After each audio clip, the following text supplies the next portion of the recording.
Hi guys, welcome back to my channel. Kelvin here. I have something to show you. Check out this image. This is an image called CryptoPunk. Looks simple, right? But what if I told you that this image can already buy 4 Singapore HDB? It costs 1.54 million. Also, check out this image of Jack Dorsey's first tweet. It is valued at 2.9 million. More than enough to last you and 2 of your descendants a lifetime. But that's not the most expensive image. This image was sold at a whopping $69 million. I'm speechless.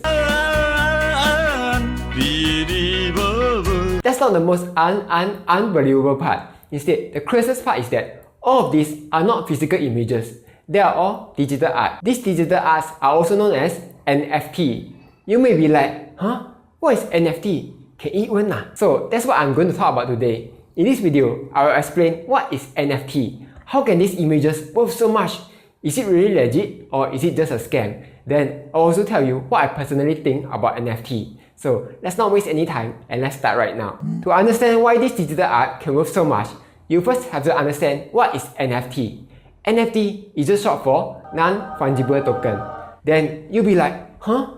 Fungible? What is that all? If you search in Google, it says replaceable by another identical item, mutually interchangeable. Take for example, if I have 5 $10, I can replace it with a $50 and they still represent the same value. So that's fungible or replaceable. Then non-fungible means non-replaceable. Okay, let me explain it in a way that even a 7-year-old can understand. Alright, see this pillow? This pillow looks normal, right? But this is not just any pillow. This is what the Chinese like to call chou chou. To many people, chou chou is their life. It has the feel, the taste, and the smell. Especially the smell, which is irreplaceable. For some people, their chou chou has been with them since they were born. But that's not the most incredible thing. What is most incredible is that some people has not washed their chou chou for a very long time. Because if you wash it, the chou chou will lose everything that makes it a chou chou. The smell, the taste, everything. Or in other words, to them, their chou chou is non-fungible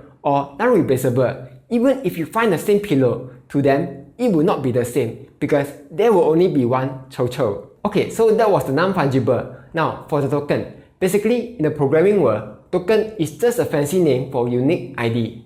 Trust me, I'm a programmer. It's like our IC number, or if you're from the US, it's our national identification number. It's unique and no one else has this number. And this token, this NFT, is just a unique ID in the blockchain. I won't go too deep into this because this blockchain thing is deep. It's very deep. But a very simple explanation of what a blockchain is that it is just a public record where it shows everyone's transaction. Like if you or your ama ever bought or sold Ethereum, it is recorded somewhere in this blockchain. Here's a special thing about blockchains. In traditional finance, there's one entity keeping track of all your finances, like your bank. It knows that you use Paylah to pay for that $5 per voucher, and it knows that you receive your $3,000 paycheck from your boss. But in the case of blockchain, everyone has a record of all the transactions. Well, not everyone, but every crypto miner. And together, they make the blockchain work properly. So all in all, NFT stands for non-replaceable unique ID. Each of these NFT represents a proof of ownership of something.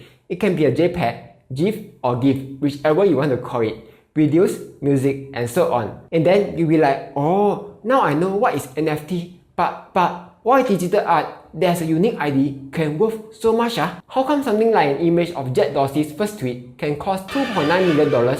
I catch no balls. See this? I can just screenshot his tweet just as easily. And yet, my screenshot will never be worth as much as his screenshot. But let's back out a bit and let's ask ourselves, why are some stuff worth a lot of money? Remember the chou chou example? To the owner, the chou chou is priceless. But to other people, the chou chou is just a dirty pillow and doesn't have any value. Here's a plot twist. If one day the owner of the chou chou suddenly becomes a famous person, all of a sudden, many people will feel that this chou chou is valuable. Everything about it is unique. The smell, the taste, and the feel has a value. And because of that, people will want to pay a lot of money for it. This is the same thing for many of the famous stuff, like the Scream by Van Gogh, David's sculpture, and so on. They have very high value because they are the original piece and they are unique. The only difference is that those art pieces are physical. We can touch it and we can feel it. But now, just so happens that we have the technology to create things digitally. And the special thing about human psychology is that once our basic needs are met, we will go around giving value to stuff, especially if it's an art created by a famous person who then pairs it with a unique ID. Because of that, many people will feel that this digital art is valuable and they are willing to pay a lot of money to buy it. Some people will be like, if you can't touch it, then it's not real leh. And if something is not real, how can this picture worth $69 million or? Here's the thing about prices, especially art and stocks. They can be worth any price that you want it to be. Just because you feel something is worthless doesn't mean that it is worthless to another person. Like this banana on the wall, which is worth $120,000, or this 1.4 million painting which shredded itself. Same for GameStop stock. Some poor Wall Street bets guy thought that it's worth $480 in January, while everyone else thinks that it's worth $170 now. Price is just a random number that people are willing to pay. Or the McDonald's Hello Kitty, another one of Singaporeans' favorite toy.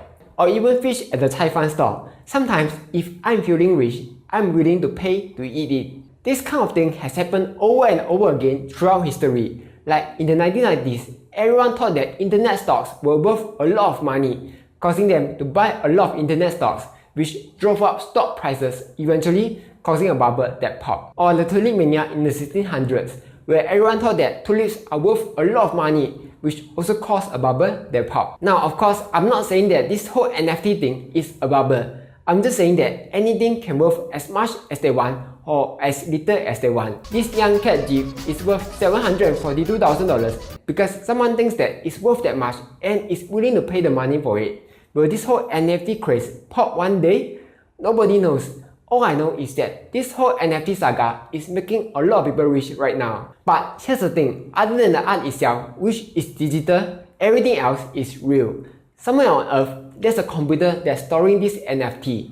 That computer is real. The Ethereum blockchain, which this NFT is on, has a very real impact on the environment. That's because crypto miners have to run complex calculations to verify that the blockchain transactions are real. And recently, with the popularity of cryptos on the rise, the Ethereum energy consumption has been skyrocketing. According to Digiconomics, as of making this video, the Ethereum blockchain uses about 51.44 terawatt-hour energy. That's comparable to the power consumption of Portugal, which has a population of around 10 million people. Just in case you cannot imagine it, it's about 2 times of Singapore's population. And according to a report by the University of Cambridge, researchers have found that renewables only account for 39% of crypto mining energy. More than half of crypto mining energy comes from factories burning coal and fossil fuels. They are putting carbon into the atmospheres, causing a ton of environmental issues, forest fires, melting ice, rising sea levels, and so on. Imagine how the dinosaurs will feel if you told them that they are being used to power this neon cat GIF. You know what they will reply? Nothing. They will have no reply for you because they are not here since 65 million years ago. Luckily, Ethereum is planning to upgrade their code to become proof of stake architecture in 1 to 2 years time. You don't have to know what's proof of stake and how it works. All you need to know is that this will cut the energy consumption by 99%, making it super efficient. Some people might wonder, should you invest in NFT? For example, maybe there's a random YouTuber out there who has 20k subscribers right now. You could buy his NFT at a cheap price now, and one day, when he reaches 1 million subscribers, his NFT could potentially worth a lot of money and you'll be rich. Just saying. Personally, I feel that this is all just hype. There's no way to value NFT other than what others are willing to pay for it. Compare that to stocks, where you can calculate its value based on sales and earnings. You will know whether a stock is overvalued or not. This whole NFT hype may just be a bubble. For all you know, it may just pop tomorrow, and this will cause the screenshot to lose 99% of its value. You never know. So if you ever want to invest in NFT, do it knowing that you might lose all your money. Personally, I won't be investing in NFT. It is much easier to build wealth by investing in stocks or maybe even cryptos. But there's a way to earn through NFT, and that's by creating NFT yourself, which I'm personally interested to try out someday. If you are an artist or a musician, do try creating your own NFT to sell. Going forward, I feel that NFT has a lot of use cases. It doesn't have to be just digital art. It can be used to verify ownership of properties like a house, or Pokemon cards, or even perhaps this turtle. And that's all for today. Let me know what do you think. Is NFT a hype or is it a real thing? Like, share and subscribe as I'll be posting new videos every Monday and sometimes Friday.